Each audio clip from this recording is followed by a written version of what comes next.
Hi, this is McGann with another Maya 2012 basic tutorial. This one is for lighting, and this is just to show you really quick how to set up some lighting. You can play with it on your own and get all the details in.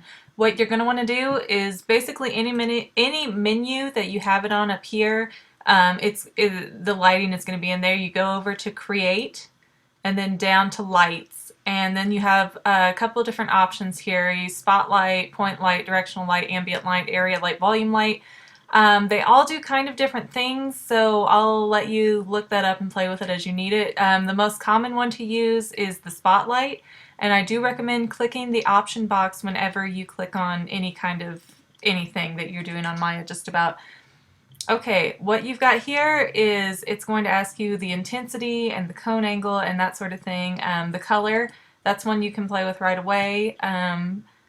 I like to have kind of something other than just a white light. I think the white light is kind of boring, so I like to make them soft yellow, or maybe let's try really soft blue here. A little bluer maybe. It's just not listening. Alright, so we have a soft blue here. Create. And the cone is going to show up pretty much in the middle-ish of your frame every time. So you're going to need to move it where you need it. I know I've had models here before, and then I couldn't find the lighting source. It's because you have to hit the 4 key and make it wireframe so that you can pull the lighting out, and then you can hit 5 or 6, if whichever you prefer, if you want to see that. And the lighting is just like any other object. You can place it where you want it. With the move tool, you can go to the rotate tool and get it aimed where you want it. Let's say I want to angle it down at this scorpion guy.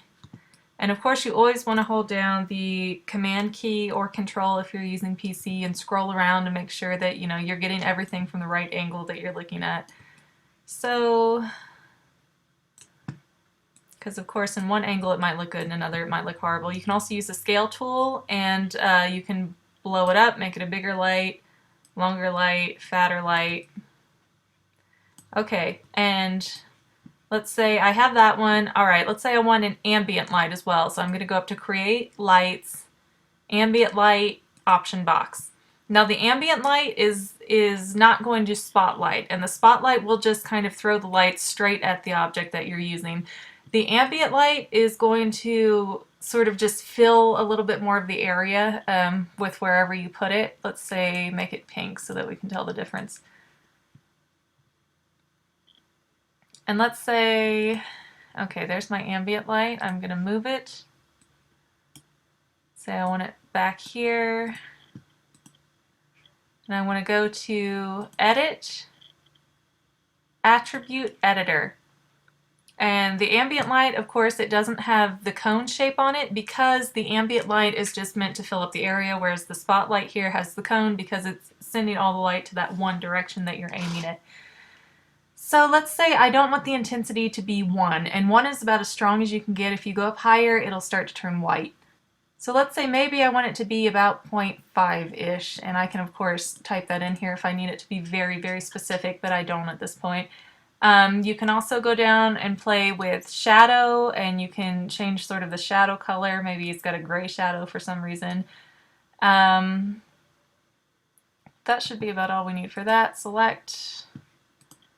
And then we can play around with this light too. This one usually gives us some more options, like the decay rate.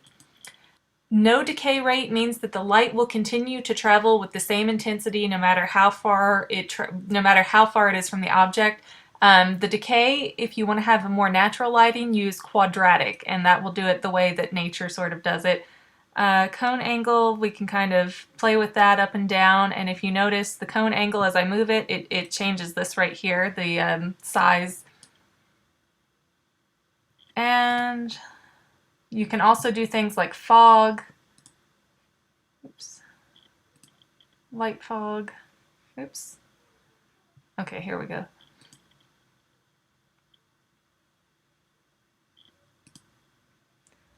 Let's say I just want a basic gray there.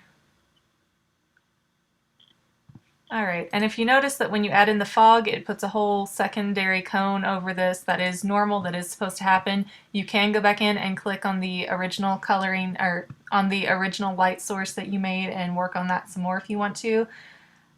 Shadows, of course, it's the same. Now the depth map will help you with shadows if they're looking too rigid, or maybe they're cut off or they're shaped weird or something like that. You can play around with depth map to get it where you want it and how you need it to look. And that's all I'm really going to show you for right now. And what you want to do to check your work is basically you're going to rotate this to wherever you want to take a view of, whatever you want to look at, whatever perspective you want to see this in. You're going to go up to these smash boards, I can't remember the proper name, and you're going to click the second one here that says Render the Current Frame Maya Software. It's going to pop open a new window, and it's going to show you what it looks like with your light source. And as you can see, it's not working out too well. That light source is maybe, with that quadratic decay, that light source is not making it over to my object well enough. But maybe if we try it from a different view, say maybe behind, and we click the same icon again. Oh, well, now we can see that our ambient light has highlighted it. I'm going to try and zoom in here more. Actually, I should do that from here. We can see that our ambient light has really highlighted and made the back of the scorpion pink, but when we look in the front view, it's very hard to see. We can see some of the pink coming in from the back, but it's not really working so well from the front spotlight here. So I'm going to click on my cone again, X out of this, go to Edit, Attribute Editor, and we're going to go back up and find the decay, and no decay. And now we're going to go and we're going to zoom in a little bit more. And now we can see it with the light source, and it's got sort of that light blue tint on it like we put on it, so that's good. That's exactly how we wanted it. Let's try it from the side.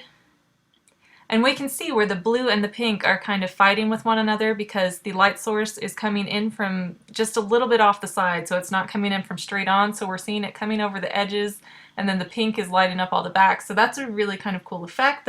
I like how that goes, so that's how I'm going to save it for right now. And that's just a really quick way to work with lighting. Of course, Maya lighting does not work like real-world lighting so much, so you're going to have to play with it to figure it out. But I hope that this has been helpful to kind of show you a few things that it does to get you started. And thank you for watching. I appreciate it, and I'll see you in the next